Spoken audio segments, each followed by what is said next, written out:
Embrace the Journey podcast, 643, episode 5. We're rolling through these things. We got a couple of real special guests in the house. I'm looking at one, they call him DJ, a.k.a. Daniel Jackson. Another one, I see Winnie, a.k.a.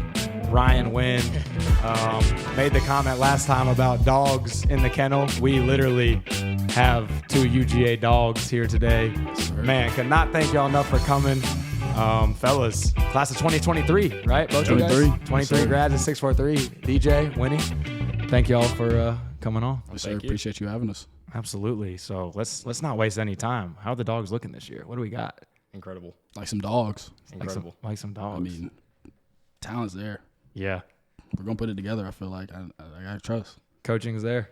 Everything's there. The Athens energy is there. This your second year of it, your first year of it. Yeah. How different is Athens energy? I was there for about a year and a half. How would you describe it to someone who's never been there? I mean, Athens is incredible. I mean, you going in there, you're going to expect, some electricity. It's going to be a great time. Absolutely. Yeah. How's it? Yeah, same. I mean, it's crazy, honestly. Like, everyone loves the dogs up there.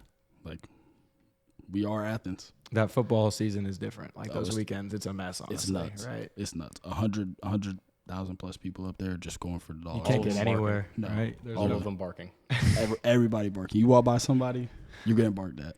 I always tell people you haven't experienced life until you see grown men with just the biggest beer bellies ever just barking at you. Just blackout drunk. Just no idea what's going on. Our first, okay.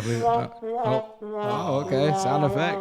Working on it. So DJ, second year there, I know y'all were strong last year.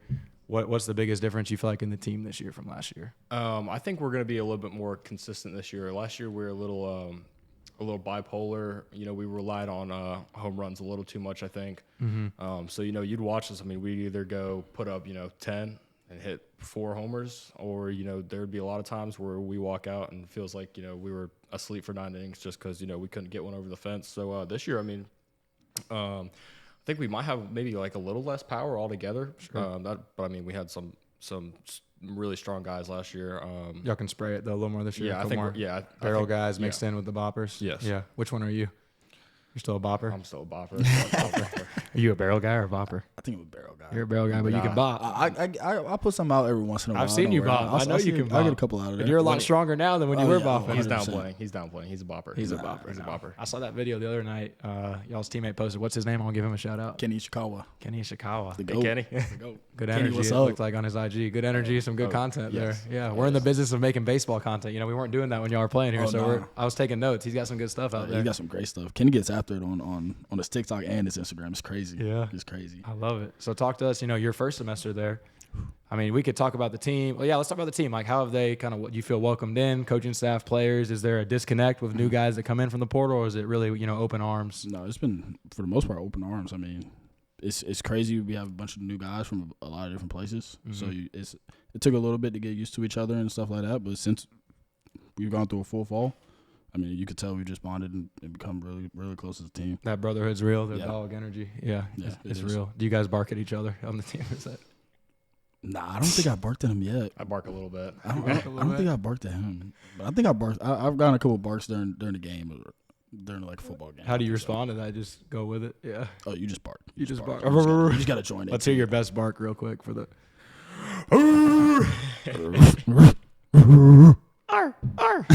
Yeah, that's me when I played.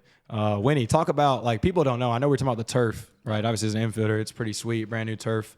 Just forget the field. Facilities in general at a school like Georgia. It's no diss to anywhere you've been and other places you've played at or against. But talk to, again, people that don't know, SEC facilities, UGA, what's good over there? It's different.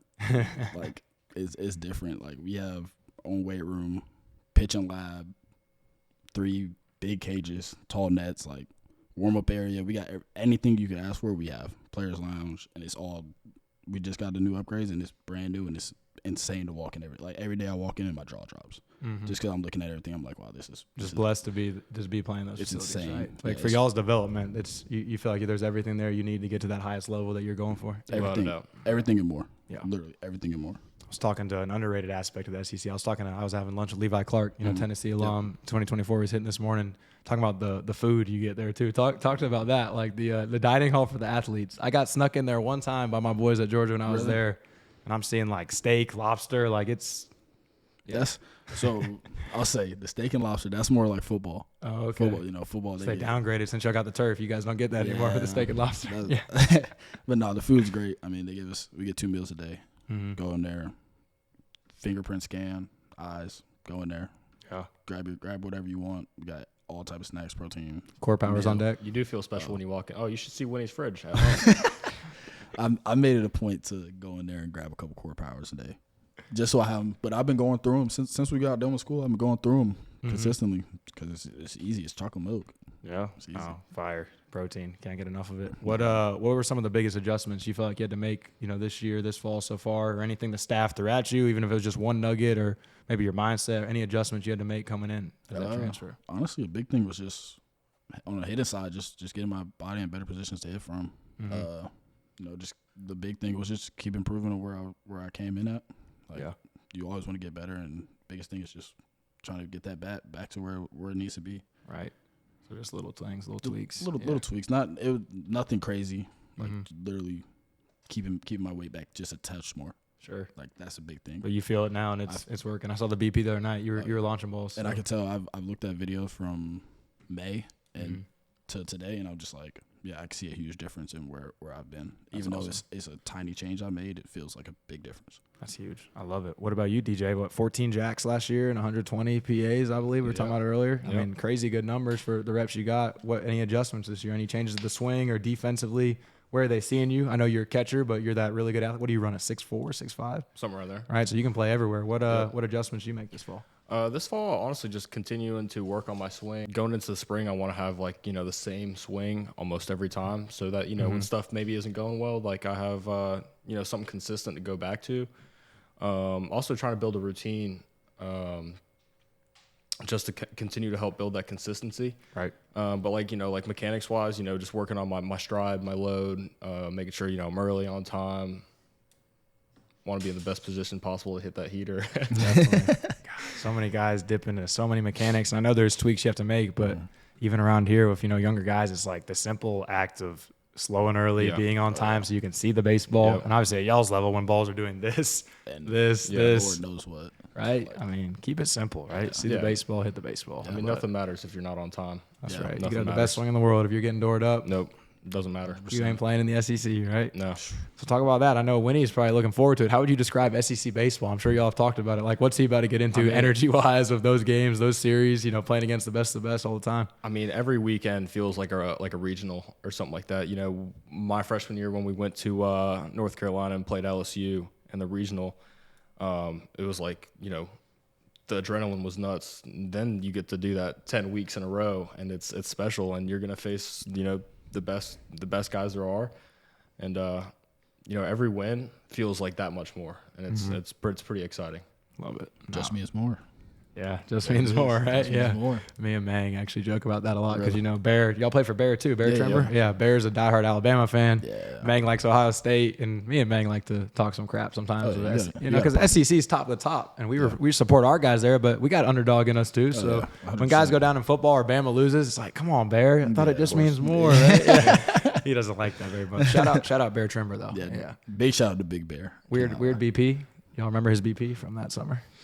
He's got the quick arm. Yeah, he does have the quick arm. I think I didn't get a hit off him that much that summer. You got hurt. I got hurt. Oh, man. Yeah, I can't wait to talk about y'all's teams here. For those watching that don't know, these guys played together 16, 17, 18 at 6'4", that was Dan's first year at 16. Ryan played here 14 and 15 as well. We'll dive into those journeys. But before we get there, we're kind of going backwards today, right? So we started at Georgia. Before that, these two guys also both went to Wofford, right? Out of high school. The Terriers, class of 2023. Good program over there with Coach JJ. Was he the head coach when you guys got there, or was he the recruiting guy at first? When we got recruited, he was the assistant coach. He was a recruiting guy. So he became the head guy the first year, though, you guys were there?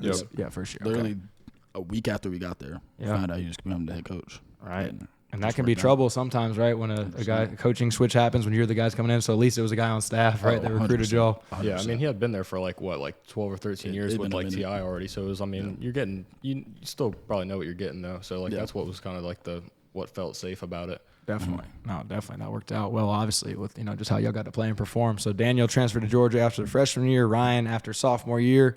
Just as a lead question here, we got parents and players here who I love, great players, but you guys know how it goes. You guys played with guys like this where everybody wants to be, I think, at the highest level. So everyone's goals is playing still 16, 17, 18. 99% of them want to play professional baseball one day. Yep. And obviously you see the best baseball on TV by the eye looks like the SEC, right? So everyone wants to be there. And I know you guys wanted to be there. Talk about just the value of, going to the mid-major, getting to play, how that matters. Because we have people that have, say Mercer or Richmond or some of these really good mid-majors, and they're kind of scoffing at it like, but I want to go to Kentucky or I want to go to Florida State. And of course they do, and I want them to go there too. But, how valuable, we'll start with you, DJ, since you got out first. What do you think was playing at the mid-major to help prepare you for where you are now? And why were you not above that, even though clearly you're showing your sophomore year, okay, this guy belongs, right? I mean, you can't knock it at all just because you got to go somewhere where you can play. It's all about building that experience. And, even the jump from travel ball to a mid-major or small D1 or honestly any type of college baseball, it's going to be, a jump that you have to make. And just getting to play every day and, different programs are going to teach you different stuff. But, going to a smaller school, I think they spend more time on maybe some more basic fundamentals and stuff like that. Some stuff that you might not hear at a, Power 4, SEC, ACC school. Really into detail. You got to go somewhere you can play. When did you know at Wofford, was there a moment or a weekend or a series where you're like, oh crap, wait, I can maybe play? And I know phones start ringing with the portal now. We'll get into some of that later. But was there a moment where you're like, and it's not a diss on Wofford at all. Wofford's a great program. When you're like, okay, I could maybe go play in that conference now. Yeah, I mean, we went to Georgia our freshman year. We went on a road trip. We got absolutely killed. But I held my own pretty well. And then, we played LSU in the regional, faced Gage Jump or whatever it was, who ended up being, I think, a fourth rounder or something, first AB, double off the wall. And I mean, I knew right then, I was like, I have to do this. Like, it was just like adrenaline junkie type of thing where I just, bad to say, but I mean, it's real. Every athlete watching knows they played at any level. Yeah, I mean, adrenaline's the best drug in the world. Yeah, I mean, if for me, it was like, I either want to play at, the highest level possible or, I'd rather just find out that I'm not capable of playing at the highest level. So, I'm going to go play. Love it. And Winnie, yeah, same with you. How did, playing at Wofford, you feel like, 2 years there, how did that help prepare you for the opportunity you got, obviously, and, where you are now this fall? Yeah, it was huge. It was my first year at Wofford, I think made me to who I was today. I think going into Wofford as a freshman, I thought I was ready to play every day in the middle of the field. I sat and I got to see some of the best infielders I've ever seen in my life. I got to watch them and learn from them, and I realized I don't think I was ready. And then going into last year, I mean, I played every game, and I realized halfway through the season that I was very glad that I got a chance to watch those guys and just get a chance to work my almost let you use the button. Go ahead. I got a chance to work my off. First censor and embrace the journey history. Let's freaking go. And I mean, it was great for me. It's a great opportunity to learn the game and learn different aspects of it and see all of it, because it is, like you said, it's a huge jump from high school, even at the top levels of travel. It's a massive jump from what you were doing before. Right. So sitting, and I hear this a lot, so the opportunity to wait even at Wofford, you think, was huge for even your success at Wofford. Like, forget going to Wofford, having to sit there and wait a little bit and watch and practice even 100%. Was another level. It made me want it that much more because, I got to see him play, and of course you want to play with your boys. Like, I wanted it that much more, and I got to work, and I just got to increase my workload that much because I didn't have to worry about having to recover by the game. Yep. But yeah, I got to learn so much just from sitting and seeing like what the college game was about and the little nuances that you don't see in high school and the things that infielders do as a whole at the higher level. Right. Yeah. No, I mean, I think, again, the misconception is people see, well, I'm the best travel player on my team, or I'm on one of the best travel teams. But in college, everyone's been there for years, and it's 19 to 25-year-olds, right? Everyone was the best where they came from. That's right. That's what it is. That's right. It's starting over. Every level, there's another devil, right? Wherever you get, you're kind of the guy that's got to go to work now. So did you have a pop? I'm thinking back to, was there a 3 home run game I'm thinking of? Am I crazy? No. It was a 2 home run game. 2 home run game. Couple 2 home run games. It was one. Just one? I had 1, 2. I'm trying to gas you up, man. Come on, go with Wait, it. well, he hit for the cycle. He's not. That's what it was. Okay, yes. Cycle with 2 bombs in that With game. 2 bombs. Yeah, that's crazy. I'm guessing that's when you started to think about. A little bit, like you kind of. I feel like it's kind of on your mind a little bit, especially nowadays. Like, I mean, you can hop in the portal with a snap of your fingers, right? So like, I feel like it's always on your mind, and that kind of happened, and I was kind of on top of the world for a little bit, right? And you kind of think about it a little more, but of course it was early in the year, so and you're a team guy, so you were finishing that season, you're playing hard. Yeah, that was my thing. Like even if I was going to do it. We had 52 more games ahead of us that I wanted to get through, and I wanted to.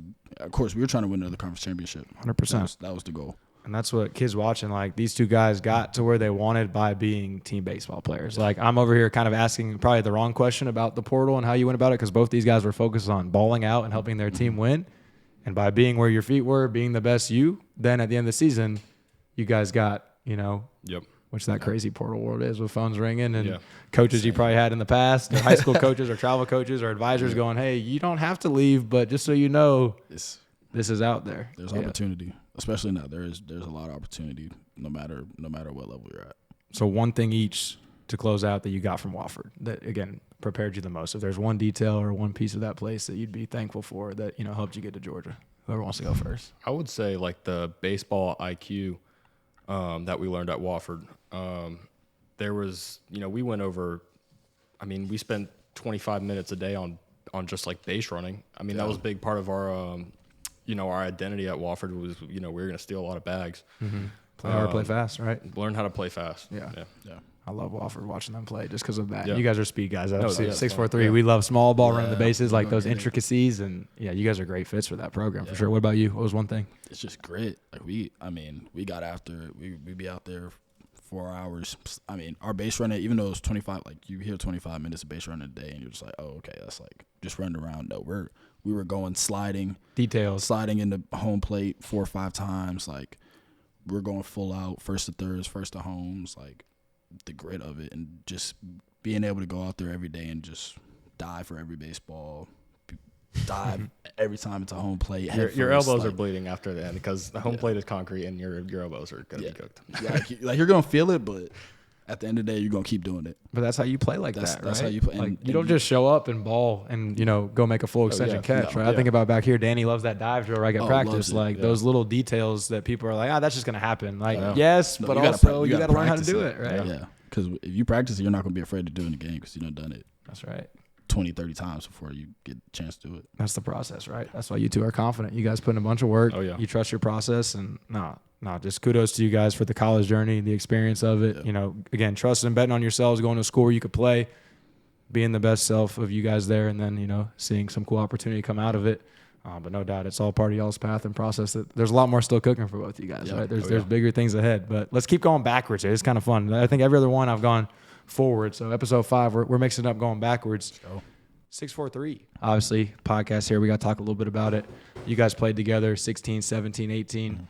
Talk about when you guys were here, your team, right? We have a lot of teams that stick together a lot. There's always new pieces being added, just like we'll talk about your journey being on different teams here. You came over from Dunwoody, great program, moving over. Talk about y'all's team kind of split a little bit after 16, and a lot of guys dispersed. That wasn't the best summer based on what was on paper, maybe wins and losses wise, and obviously everyone's competitive. Why did you guys choose to stay at 643? Start with you, DJ, because obviously, your first year here, you came at 16. You hear a team's breaking up. It'd probably be really easy just to dip and get on out of here. Why did you stick around? And I just love like the family aspect of 643. Going into it, I was prepared, to play whether I was on, Jags, Cougars. What's the third Tigers. one? The Tigers. Yeah.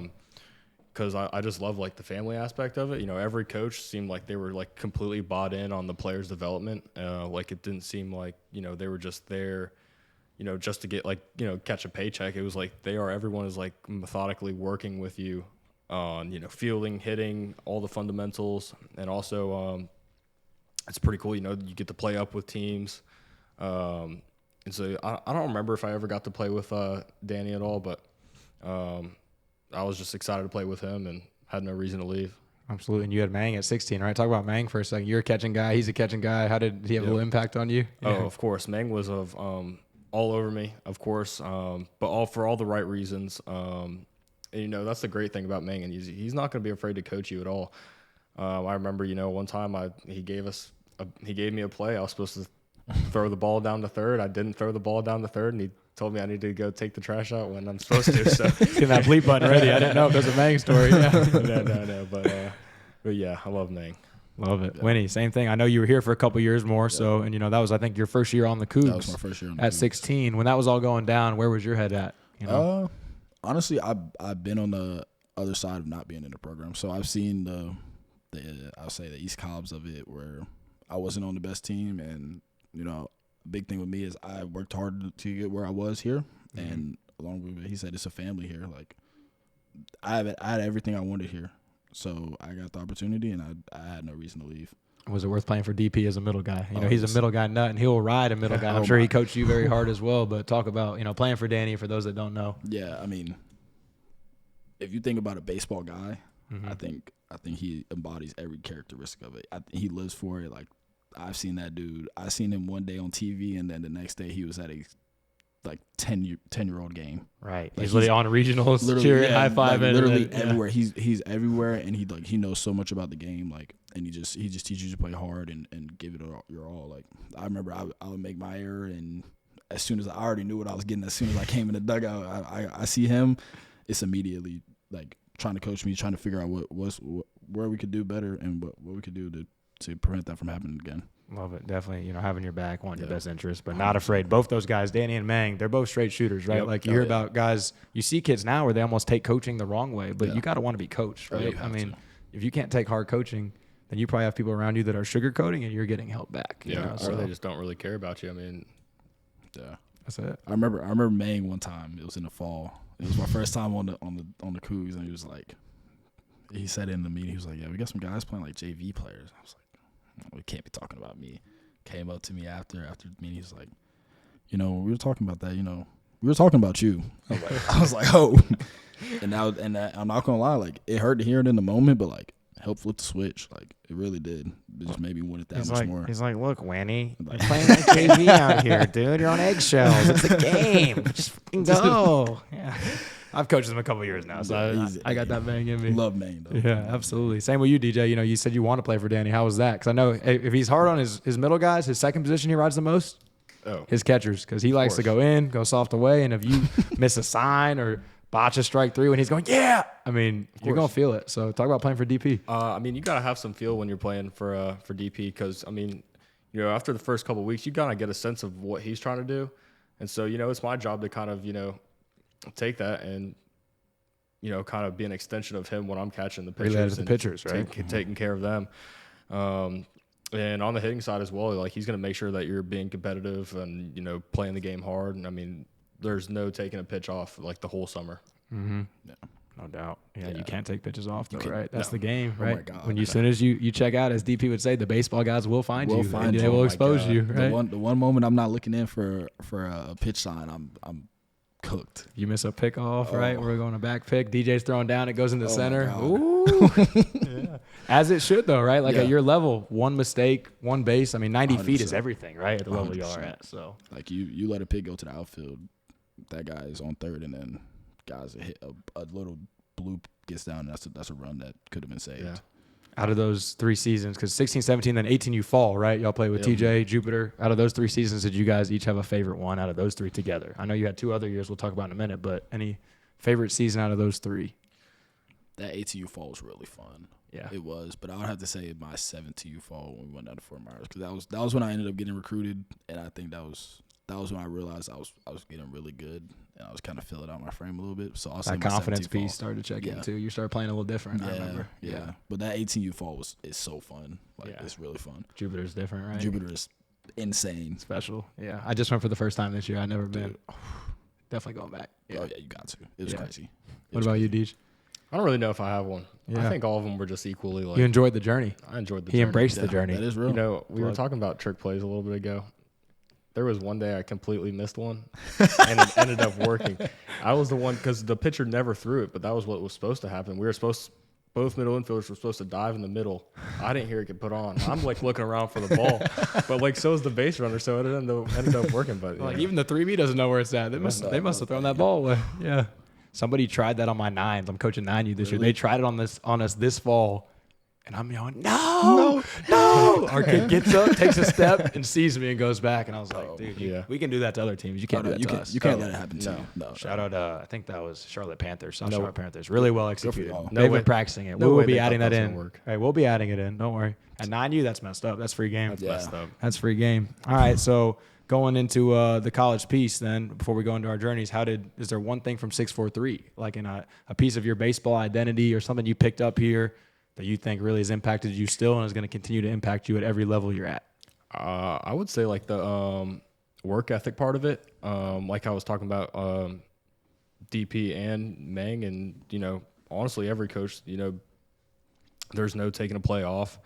I remember one time I walked out to third base. I got called back in and told me to run, or else I was just going to not play that day. And that was something that sticks with you, though, right? I was like, I will never walk onto the baseball field again. So, yeah, just that aspect of it. Love it. What about you, Winnie? I'm not gonna lie, that running on the field, I've looked back and I've seen some clips of some people that walk on the field, and I'm just like, I couldn't imagine walking on the field. Garbage. But like, I think a big thing, I'm trying to think, really just being a good teammate. Like, that goes so far. Like, nobody wants to be like, even if you're at your highest of highs or lowest of lows, nobody wants to be around a guy who's either full of himself or just wants to pity himself in the corner, or just not a good dude. No matter how talented you are, you can't be above the team. It never fits, right? No, we're all here together. Like, there's a reason we're all here. So you gotta be one of the guys. Yeah, especially where y'all are at, where you could be playing every day. You could be playing one of 3 days. Yeah. You could be not playing. A guy gets hurt, and now it's your time. Like, everyone's rooting for you. You've been on that wall. But if you've been in the corner, you know, pitying yourself, baseball guys also probably aren't going to award you when you go in there, right? 100%. It's going to come back full circle. Definitely. No, I love that. Both those things. Work ethic, team culture, 2 things we definitely pride ourselves in. So that's that development piece, I think, that mental that goes a long way. Talk about personally here for a second. We'll go with Winnie first and roll with DJ. Winnie, we talk about the 16 Cougs, the glamour part. You know, at the end, I think your first year here was 14, right? We talk about, 14. I was helping my dad. That was one of my first years coaching with the 14 Cougs. Remember you in some Colt 45s gear, undersized, but as Jamal would say, washer and dryer clean in the middle, like making plays. To be arm at the time, right? Yeah, to be build, but 100%. Man, you made, I think, was it Tigers the first year there? Who were your coaches here those first 2 years? Do you remember? It was Parker Madden and then Christopher Champlin my first year, and then my second year was Kyle Deering and then Parker Madden again. Yep. But it was, I mean. Those were both Tigers teams, is that right? We might have been the Jags. That's right, because Coach Rick liked the Tiger name. So technically the third team in each age. Third team, but like, I mean. Talk about, how was that important still for you? I think I needed it. As much as you want to play on the top team, you got to work to get there. So I got my opportunity to come in. I was just glad to be in the program my first year. Mm-hmm. Like, I got the opportunity to kind of learn the ropes, you know. Didn't have the greatest year, I feel like, undersized still, but learned a lot. I think I got a lot better over the course of the year. And, you know, I thought I was this personal bias, but I thought I would move up the next year. Didn't get to. Me too. And it was, I mean, as much as I wanted to, I think it was for the better that I didn't. Put a little chip on your shoulder too, didn't it? Made me want it that much more, and I grew a little bit, hit a little bit of puberty, got to get a little bigger, and got the opportunity to keep working, and it was history from there. Yeah, no, absolutely. I think Daniel hit on it earlier. Just the cool thing of 643, you get to play up sometimes. Sometimes the team in your age group needs help. Yep. You got to go with them. I specifically remember being at Peachtree Ridge High School with our 14 Cougs. I want to say Holly or Scotty Lasore was coaching with me. We were down some infielders. You're playing second. Huge double play in a huge spot where I think you were the front side with a little pitch. Mm-hmm. Maybe Will Priggy or someone turned the corner. It was sweet, and we looked at each other like, okay, Ryan. There's some flashes every once in a while. Ryan, I think you dropped a bunt down. You were choked up on the bat, like hit one the other way. I mean, it's tough hitting as a 14-year-old when you're undersized with a wood bat, but you could tell you had the skill set there. And like you said, I think the physicality took off, but always had a good head on your shoulders. Credit to your parents. I know your dad was at 100%. almost every game I can think of. On me. Great On dude. me. But yeah, he held it in at the games. He I would hold it in a little bit. Yeah. But I give them a lot of credit. Like, they held me down during a lot of the time. But yeah, they helped me build those habits, and just being here overall, like, that just really helped me build my personality traits and character traits to who I am right now. Mm-hmm. So if it's a kid trying out for us at 14, 15 specifically, they're a little undersized. Maybe they were the stud when they were little too. So they again, like you said, chasing that team name. What would your advice be? And you can kind of look into that camera with it being there. What would your advice be? If they get that call from, now we even got Panthers too, which we just had a Panthers kid commit to Texas Tech a couple years later. So it's just proof that it doesn't matter where you start. It's about where you finish or where you're going. What would your advice be to somebody getting caught up in team name versus just being in our program and, getting in those practices? I mean, what would you say to that kid? Play for that team. Do not turn it down. I promise you, as much as it hurts you to say that you're on a third team and it bruises your ego, I promise it'll help you. That's my thing. It's about the reps, right? It's about the reps, and it's about the journey of it. I love it. I love it. What would your biggest memory be, or what would you like? What would you say to little Winnie then right now? Like if he was a little pissed off, is it the same thing? Yeah. Just keep going. Trust. Keep doing what you do. You'll figure it out. The grass is greener on the other side, so you can figure it out. Love it. Yeah. Love it. All right, DJ, let's roll to you for a second here. Coming from Dunwoody, how big was that place to you? Because we got a lot of guys. Coach Tom Bass, great program over there. We've had tons of guys they come over at 14, 15, 16 from Dunwoody. We got about 6 or 7 between Danny and Bees right now, 17 Cougs and Jags, and JJ's Tigers that are Dunwoody guys that have some serious tools. Real quick shout out to those guys. Anything you'd like to say? Yeah, Dunwoody, Tom Bass. Coach Bass, great guy. Definitely teaches everything there is about baseball, and will set up the fundamentals for any player to have a good career. Love it, yeah. And kind of the opposite of Winnie. You came in, maybe, I'm not saying you didn't have skills or fundamentals, but a little more raw, right? Like I remember all white Dunwoody gear at tryout, throwing some crazy pop times. Mang's like, hey, who the fuck is this kid? Oh, okay. But seriously, threw the crap out of it, swung it in the cages, a little spinny, right? But just bat speed. Yep. How important was it you to get here to kind of, you talk about the work ethic piece, were there some tweaks going on that first year or two here? Were we messing with you a little bit to try to change your brain or your game, or what do you? Oh, I mean, of course. I mean, that's the great thing about this place is we're always searching for more. What ways can we make this guy better? And whether that was approach at the plate, behind the dish, every aspect of it. Yeah. And what would be your message to a kid who's got those tools? Because I think it's really difficult for a young kid with tools, especially think back to 12, 13 hot bats, right? Dude, your swing doesn't matter. If you're a big, strong 12, 13-year-old with a hot bat, watch out. You're gonna hit the ball 1,000 miles an hour. Yeah. Was it tough for you to kind of hear some of that when you were probably the dude where you came from of hey, you're really talented, but you got to get better at this, this, and this? What would be your message to a kid who doesn't care about that stuff, or he doesn't care about his defense or his base running or his IQ? He just wants to hit the ball hard and throw the ball hard. What would you say to that kid? I mean, you can't leave anything off the table when it comes to your game. If you want to be as well-rounded as possible to create more opportunities for yourself, and just repping it out so that you can get some finesse added to your game, and it'll add to a lot of it. Love it. No, great message. Great message for both you guys. Talking to high school guys here for a second still. Talk about film per se. There's so much film going around now where guys are videoing stuff.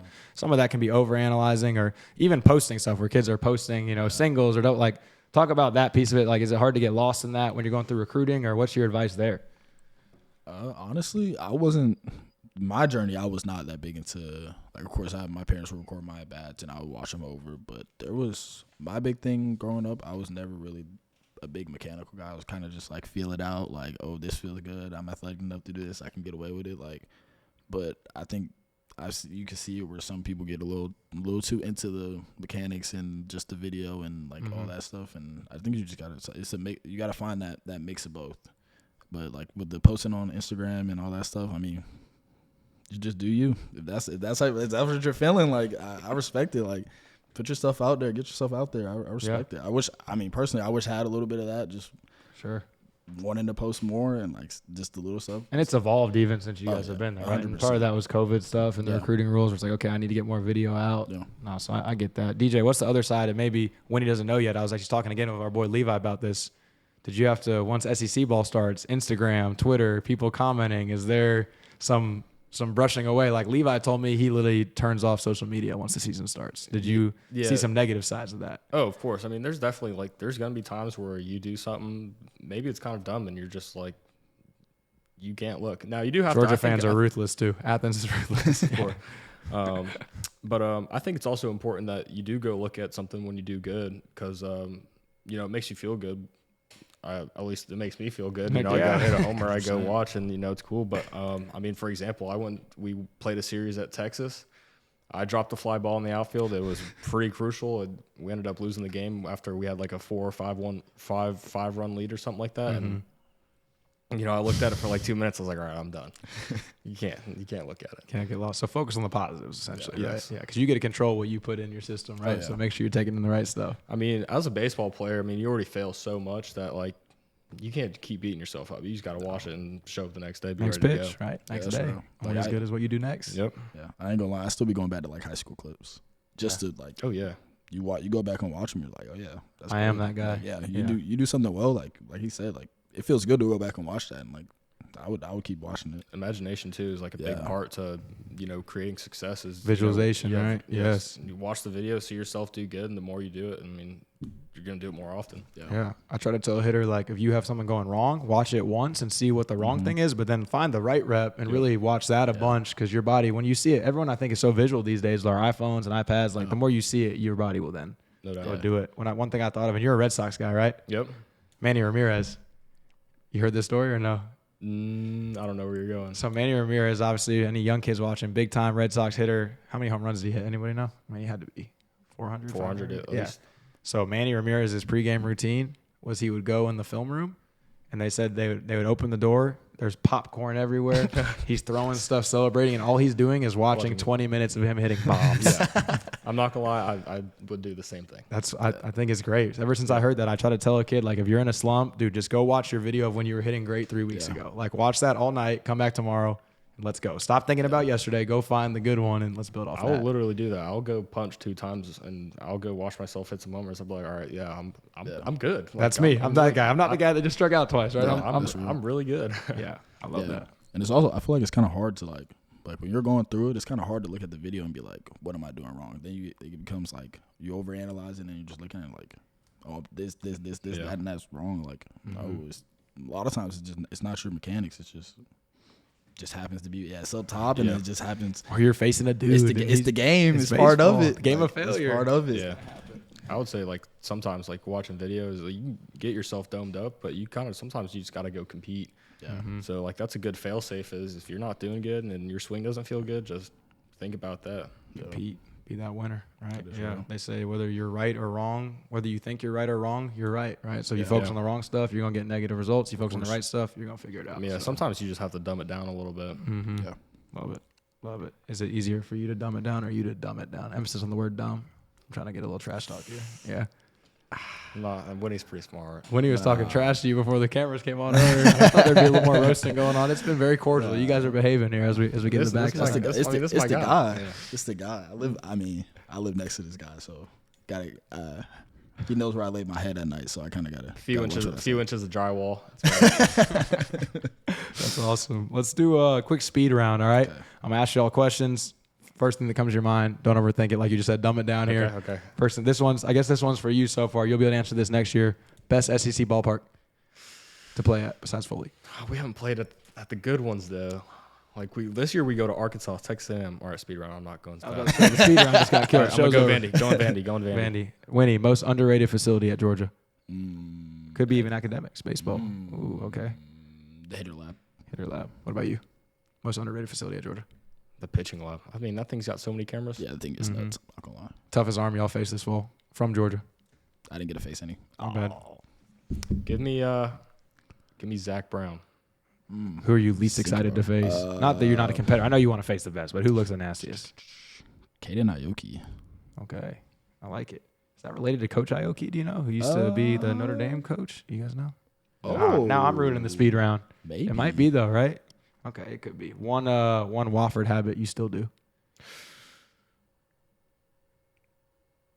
Hold on. It's kind of a weird question. Wait. Back it up with 2 strikes. Late timing. I don't know. I think my leads, all my leads are the same. Base running. Yeah, base yeah, running. good one. It's a That's lot a of good the one. same. Give me the head up. Daniel, one dinner spot in Athens. Go. Dinner, date night, go. El Barrio. Winnie, breakfast spot in Athens. Metro Diner. They still got that other place. Is it not Mama's Boy? Is that Yes, Mama's it is, Boy yeah. is up there. overrated? Great Or- spot. No, It's good good spot. spot, Good yeah. spot. Freaking packed Oh. every Saturday. Oh, You can't yeah. get in there. Let me take right? my answer back. Farm cart. farm cart. Yeah, Okay, yeah, I'm gonna check Great it out spot. next time I'm there. Great spot. Walk up songs this year.